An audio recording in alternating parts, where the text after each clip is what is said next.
અંકલેશ્વરમાં મોબાઈલ ચોરીના આશંકાએ યુવાનનું અપહરણ કરી માર મારી હત્યા કરવાના ગુનામાં પોલીસે 6થા આરોપીને દિલ્હીથી ઝડપી પાડ્યો છે।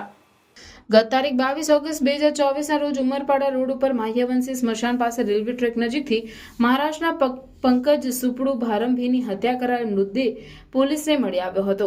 આ ગુનામાં મોબાઈલ ચોરીની શંકાએ યુવકનું અપહરણ કરી તેને ઢોર માર મારવામાં આવ્યો હતો। મારના કારણે તેનું મોત થતાં યુવાનના મૃતદેહને ઉમરવાડા રોડ પર ફેંકી દેવાયો હતો।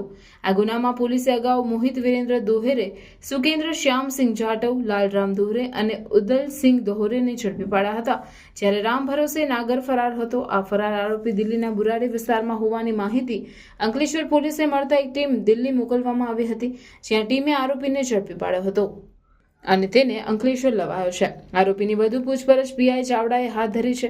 મોબાઈલ ચોરીની આશંકાએ યુવાનની હત્યામાં અત્યાર સુધીમાં 6 આરોપીને જેલ ભેગા કરી દેવામાં આવ્યા છે।